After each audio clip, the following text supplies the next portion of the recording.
Station, this is Houston. Are you ready for the event? Houston, this is Station. I am ready. Asbury Elementary School, this is Mission Control Houston. Please call Station for a voice check. Station, this is Asbury Elementary School. How do you hear me? Asbury Elementary School, ISS has you loud and clear. Welcome on board. Hello, we are so excited to be with you, Christina. Christina, this is Asbury Elementary School. Asbury Elementary, this is Christina Cook from the International Space Station. Let me introduce myself. My name is Kara Coleman. I'm from Erie News Now, one of the local television stations here, and I'm also a graduate of the Mill Creek School District. We are so excited. You can hear us loud and clear? Kara, we're excited too. Great to have you here. I can hear you loud and clear. Christina, can you give all of our students a wave? A nice big wave? We're so excited to see you. There we go. We know we're going to be watching the hair. That's one of our favorite parts. So who do you have there?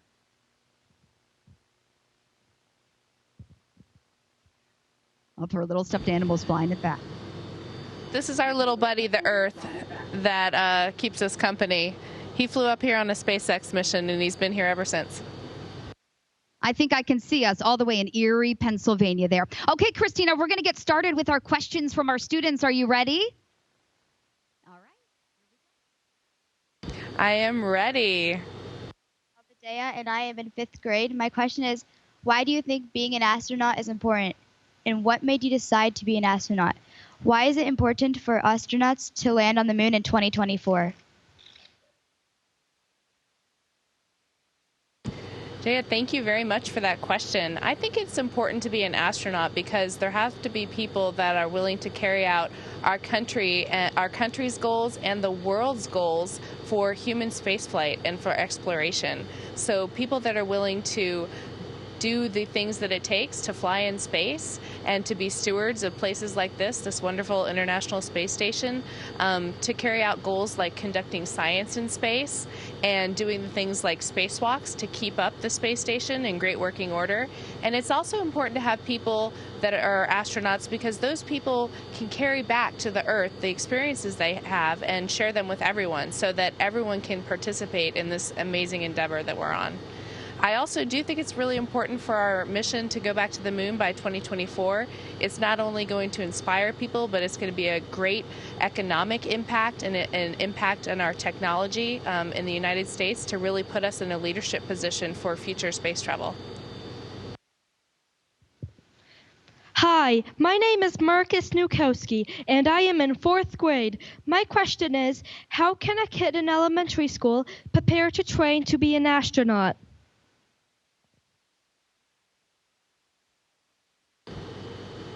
Well, you can start now to be an astronaut. I know that my dream to become an astronaut started when I was in elementary school, and how I did that when I was your age was I started exploring the world around me in the ways that I could.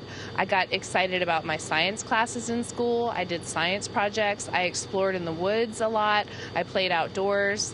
I worked on projects. My dad and I would build things together. So anything that involves you learning more about the world around you, obviously doing great in school is really important, and making sure to follow things that your teachers tell you.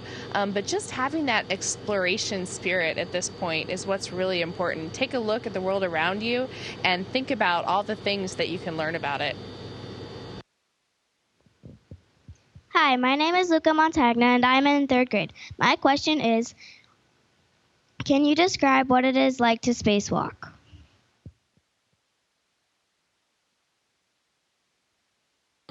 Yes, I can. When I first thought about spacewalking before I did it, I thought it would be a very daunting experience, almost scary. But it turned out that it was just an incredibly beautiful experience that I was really well trained for. So I felt very calm during my spacewalk, and I felt very well prepared because I had done a lot of practice and a lot of hard work to know the tasks that I would be doing and to know what to expect out there. but it's a really great feeling to be part of a team. Our team that works on spacewalks includes thousands of people on the ground, the team on board with our crewmates that make it possible for us to get suited up and to go out the door. And just to be a part of a team that's working towards one goal together was a really special feeling. Hi, my name is Bianca Baldwin, and I'm in 2nd grade. My question is, how do astronauts exercise in space?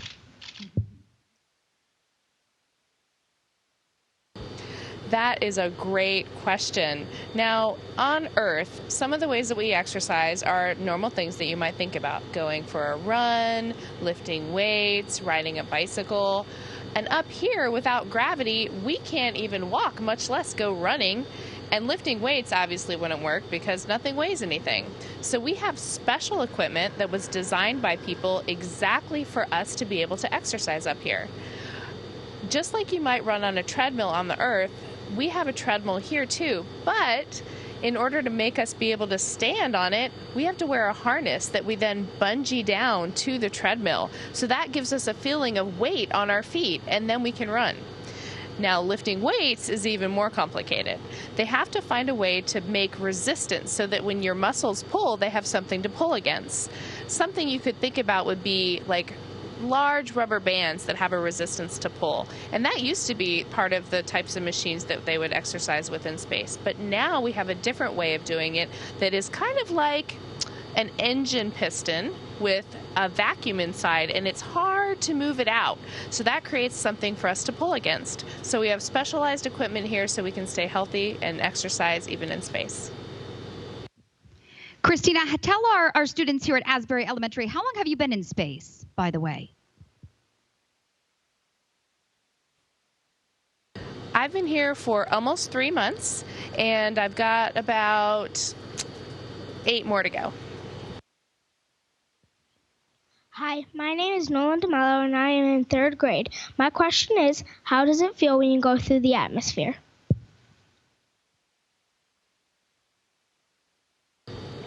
Well, I can describe how it feels to go up through the atmosphere. I've only flown to space once. This is my first space flight. So I've never flown through the atmosphere on the way down. But I can tell you that on the way up, it's an awesome feeling. The main thing that you feel is the acceleration of the rocket, because the rocket is going faster and faster and faster the entire time you're in it. So you know the feeling like when you're on a roller coaster or maybe even in a car speeding up, you almost get pushed back in your seat. It's like that, but really much stronger. And it rumbles a little bit too. So that was the main feeling of flying through the atmosphere. But the best feeling of all is after the rocket engine shuts off and you know you're in space because you start to float. Hi, my name is Elise Mesha, and I am in 5th grade. My question is, what happens if someone has a medical emergency on the space station? That is something very important that we think about quite a bit. As you know, there's only a few people living on board the space station.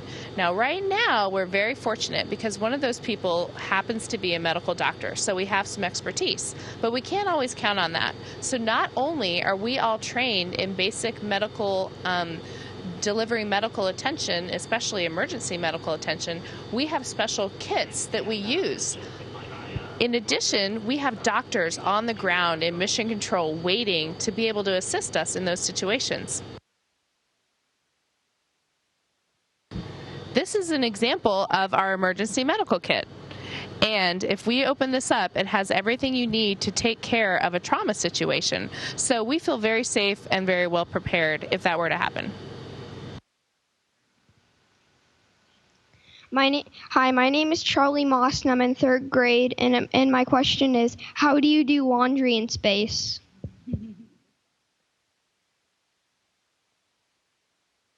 Well, I can tell you, up here in space, we're very lucky because we don't even have to do laundry. Because doing laundry would be a pretty complicated endeavor because water doesn't obviously have gravity to keep it down in a wash machine. We just basically use our clothing for a long period of time, and then we throw it out and get new clothing. This is an example of what we call in space a 2-week brick. And that is a package of clothing that we will use for 2 weeks. And it includes everything we would need for wearing on board day to day in our work and also exercise. So we just open a new one up of these every 2 weeks and we don't ever have to do our laundry. You can see the kids at Asbury have some really great questions. Hi, my name is Ethan Murphy and I am in 3rd grade. My question is, will you name 5 things you do on the space station?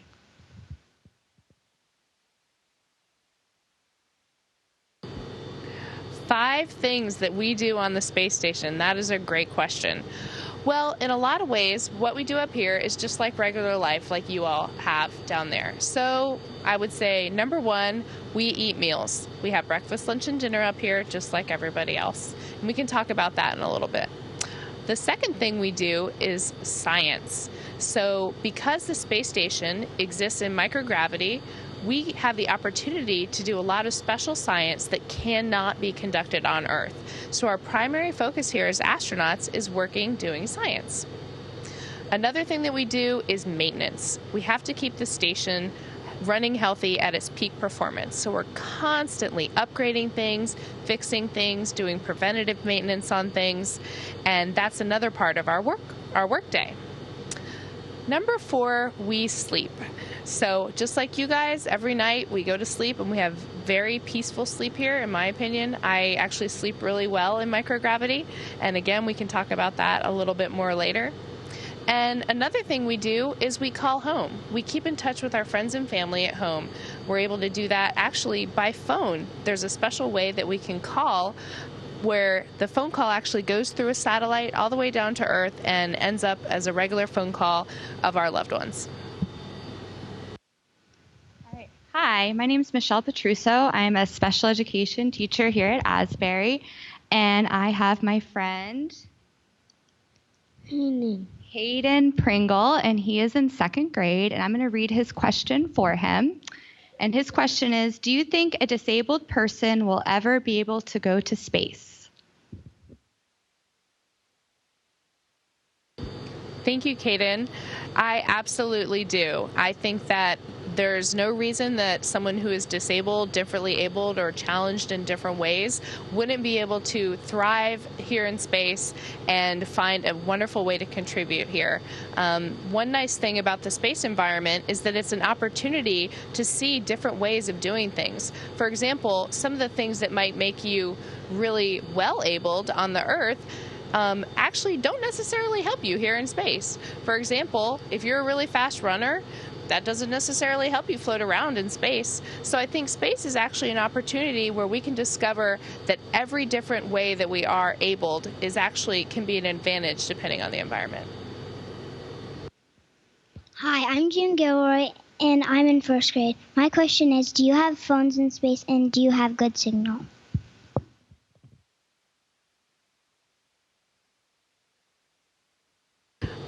I could not quite understand that question. Would you mind repeating that for me? Do you have phones in space, and do you get a good signal?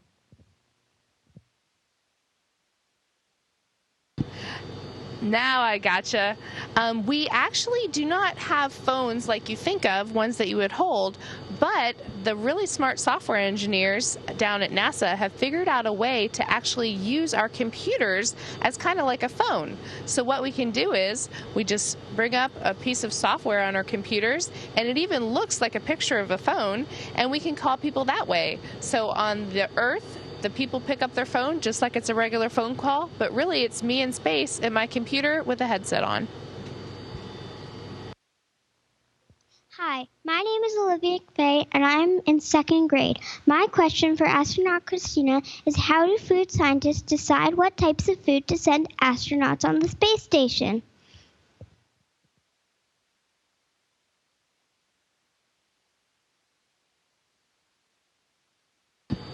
That is a great question. What we eat in space is very important because what you share, when you share meals with people, it's a time to connect with people, and it's really important to enjoy that time. So I think that the scientists on Earth, they think about not only what is nutritionally important for us, but what foods do we love from home that we might be missing up here that make us feel like, comfort food? So I have a couple examples for you.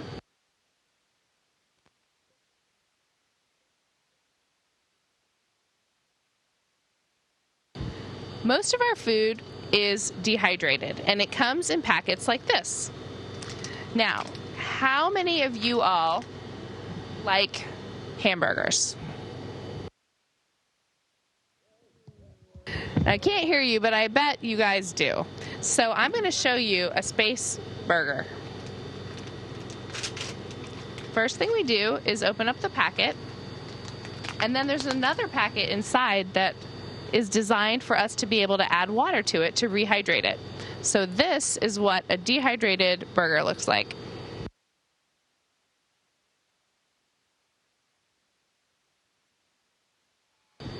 We would take this and we would attach it to our water dispenser device and put exactly the right amount of water in, wait a little while, and before we know it, we have a great burger to eat.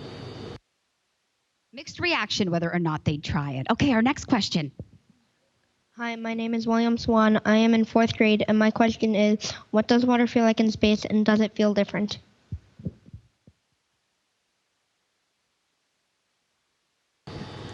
Water does feel very different in space. It tastes the same, but it feels different when it's on your skin. And the reason is there's no gravity pulling it down, so it really just kind of sticks to your skin like you wouldn't believe. Let me show you what I mean.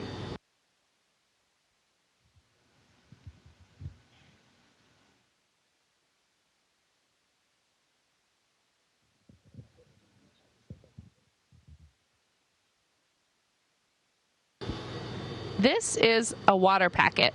So this is what we get all of our drinks out of: water, coffee, anything. And I'm going to show you what it does when it comes in contact to our skin.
So as you can see, water kind of behaves a little bit differently up here when there's no gravity to pull it down. A little bit. Wow, this has been amazing. Christina, thank you so much for talking with us today. These are some of our students who had really awesome questions as well, but we are running out of time. So can you guys give Christina a really big thank you? Thank you. And I'll have our camera pan to the rest of the students here at Asbury Elementary School because we want to give Christina a really big... Can you wave? Christina, from all of us here in Erie, Pennsylvania, from Asbury Elementary School, we thank you so much for spending a bit of your time with us today. And thank you, Kara, and thank you to everyone of Asbury Elementary. It's been my pleasure to have you on board the International Space Station. Station, this is Houston ACR. That concludes the event. Thank you to all participants from Asbury Elementary School. Station, we are now resuming operational audio communications.